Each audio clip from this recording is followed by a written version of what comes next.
So the first drink we're going to make, we're going to do a classic daiquiri. Again, it's one of the simplest sour style cocktails. Spirit, citrus, sweet component. We're going to use a light rum today, and we've got equal parts lime juice, fresh lime juice, and simple syrup. So in this case, I'm going to add the simple syrup first. I always prepare in the smaller of the two vessels when I'm making my drinks. And you can hold the jigger a couple different ways. So you can hold it between thumb and pointer finger, in which case you'd be pouring kind of towards your midline like this. Or you can hold it between your pointer finger and your middle finger, in which case you're basically rotating your wrist away from you. This is my preferred technique, so I'm just going to use this. And the proportions I'm going to use today are 2 parts light rum, 3/4 ounce each fresh lime and simple syrup.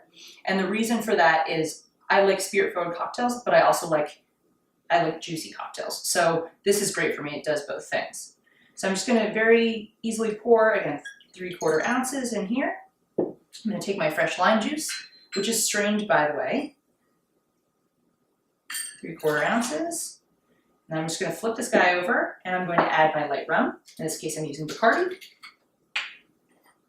And again, I said I'm doing 2 ounces.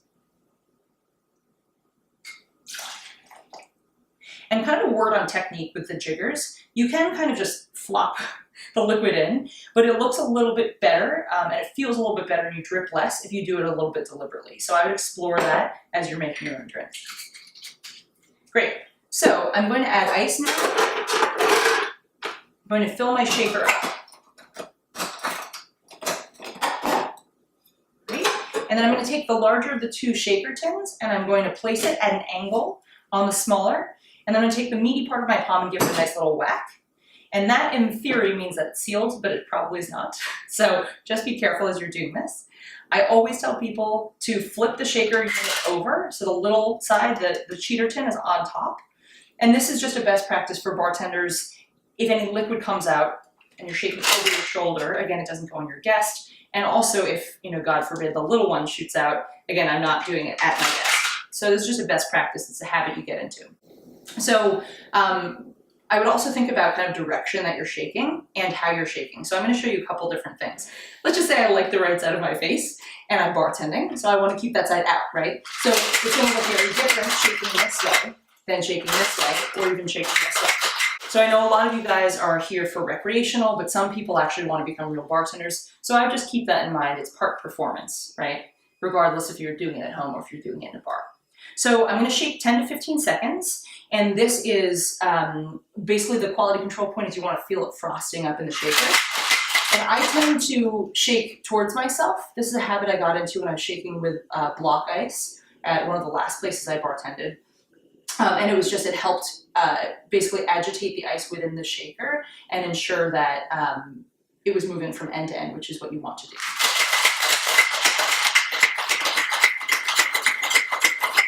Cool. So you see that this is at an angle.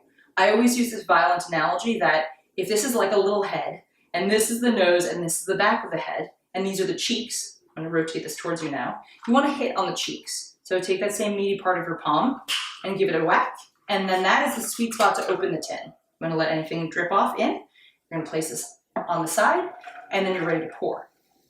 So these are my glasses. I decided I was going to show you guys how to pour 2 drinks.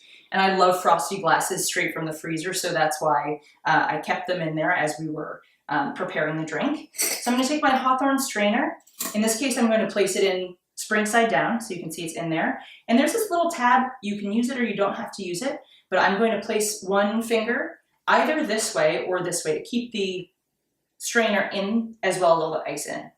And I also personally would like to use my fine strainer. I prefer these to have really great aeration, but not a lot of ice shards. So I'm going to do this, let's get out of the way. And when you're pouring 2 drinks, so 2 glasses side by side or 3 glasses side by side, you don't want to pour the full contents into the first glass because then you could end up with too little for the second glass. So you're going to kind of even it out between the 2. So I'm pouring less than I think I should. And again, as you do this longer, you'll get used to it. But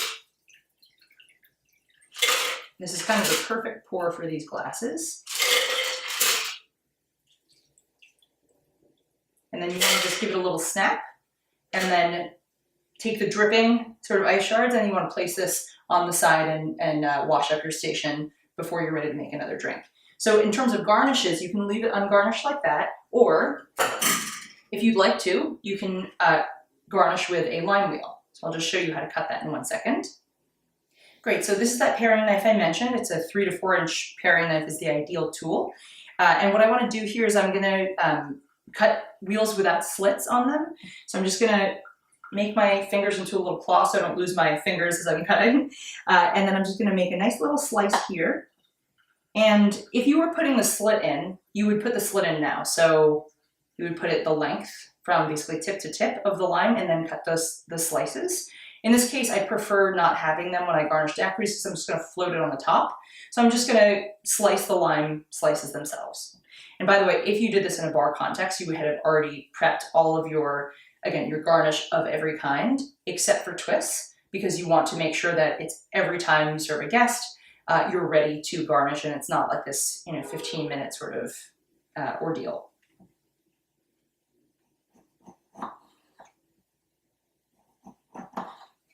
All right, so I've got my beautiful little lime wheels. I'm just gonna float them on top. And then we have 2 beautiful little daiquiris. Cheers.